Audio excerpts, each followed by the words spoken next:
The phrase, "there's no place like home," is often used to express a sentiment that one's own domicile is the most comfortable and familiar place.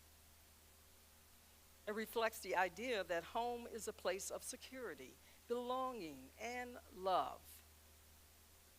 Another phrase that describes belonging is, "home is where the heart is." It means that no matter who you are with or where you are in the world, your family and home always have the deepest affection and emotional pull. So, is home a feeling or a place?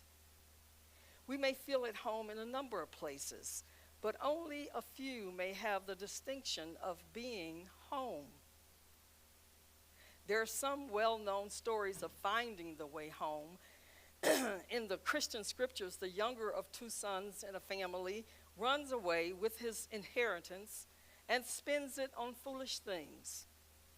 When he finds himself alone, working like a slave for food and living with pigs, he returns home, sorry for his transgressions, and his father welcomes him with open arms.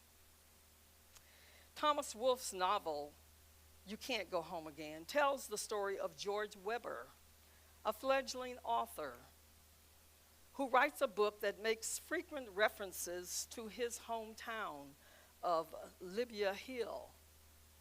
However, the residents of the town are so unhappy with what they view as Webber's distorted depiction of them, they send the author menacing letters and death threats, and he becomes an outcast. As a result, he begins a journey, searching for his identity that takes him in various parts of the world, completing the circle as he returns to America, rediscovering it with hope and love. In that story, I'm reminded of military families and the nomadic lives that they live. Some find it adventurous, moving from city to city, indeed from country to country. But like George Webber, they usually welcome a return home to America. We humans have both a natural desire and indeed I also believe a spiritual need to feel connected and to grow roots, even if those roots aren't necessarily tied geographically to a specific place. This sense of finding a home, even a temporary one, is human. We all want to feel at home somewhere, somehow. We want a space that is ours and a feeling that we're safe in a world that is often unsafe and where very little is ours to claim. We need to feel part of a tribe. It's no coincidence that the word family and the word familiar have the same root. While to some, home may be where one hangs their hat, I believe that for most of us, home is where we feel most connected to what nourishes our soul. That's the way I feel about 25 Beacon Street in Boston. It was home to the Unitarian Universalist Association from the early 20s to 2013. I spent many hours there as I traveled from my residential home to meet with other UU committee members while soaking up the energy that I felt when sitting at Star King's desk. It gave me a connection to the Unitarian Universalist innovators that had walked the corridors long before I answered the call to serve. Some people welcomed the sale of our home, but other people like myself likened the sale of 25 Beacon Street to that of the Catholic Church selling the Vatican in Rome and moving to the Mall of America. However, in time, I, like many others, came to accept the inevitable and now call 24th Farnsworth home. Many people leave the dwelling called home to find shelter in a different geographical location. like those who flee increasing criminal acts that are so prevalent in urban cities to find safer neighborhoods in suburbia. Or those like myself who relocate from the harsh East Coast winters seeking milder weather. However, despite having family who welcomed me in Texas, there were many things that I didn't particularly like about my new surroundings. But there were other things that made me feel welcome and reminded me of home, like joining a Rotary Club and Bernie area Democrats, connecting with colleagues in the Unitarian Universalist Southwest District, and finding a place here in UUNB.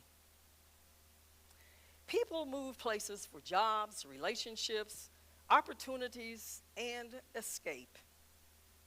They also move from partnered to single, or from an empty nest to raising grandchildren, or from able-bodied to disabled. The shorthand of our life before becomes cumbersome, and we find ourselves unable to connect to the people around us, hindering our ability to put down new roots.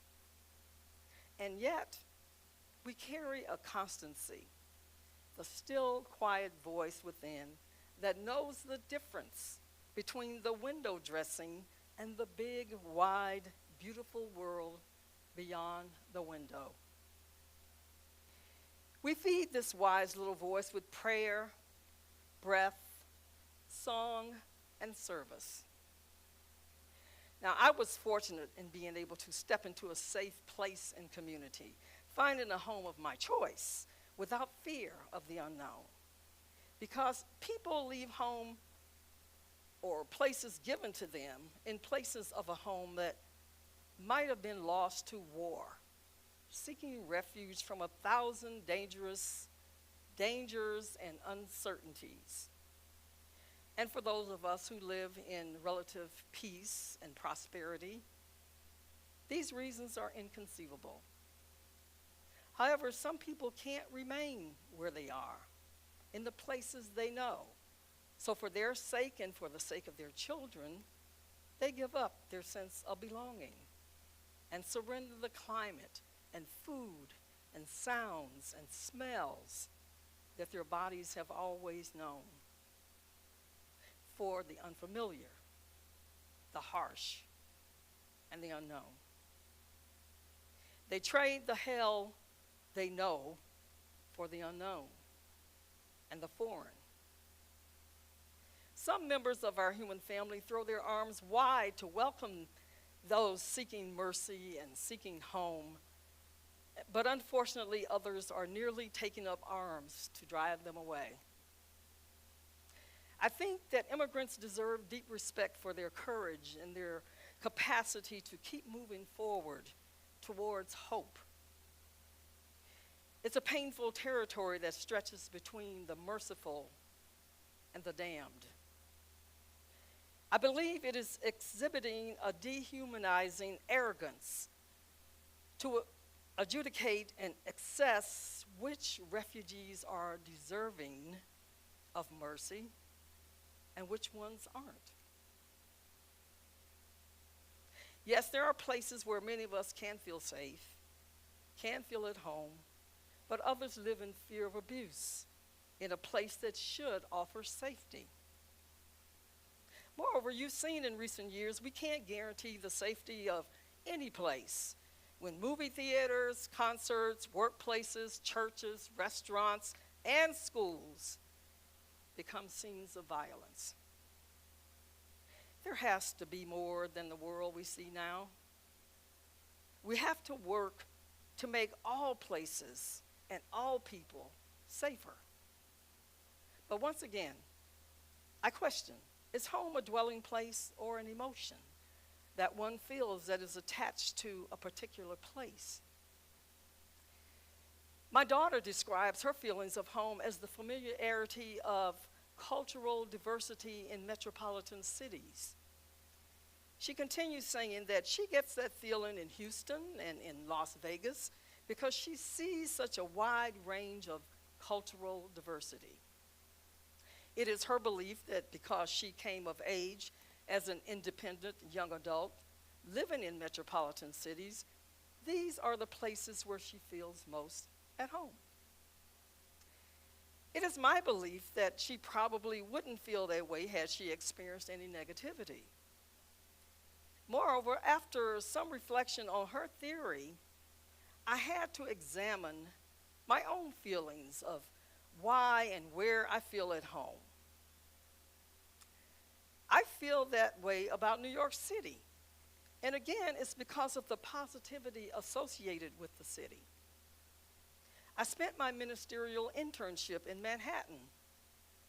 Now, mind you, I had a very good, seasoned minister as my supervisor, but I was given all of the freedom one could ask for to stretch and strengthen my ministerial sea legs.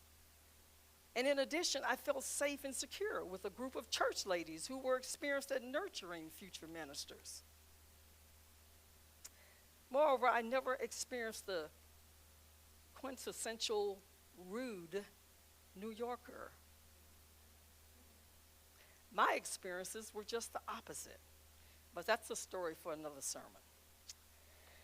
While examining if home is a safe place or an emotional attachment to a place or the people surrounding us, I believe all of these elements make up a place to call home, which is exactly why people leave various denominations and feel like they found their way home in Unitarian Universalist congregations.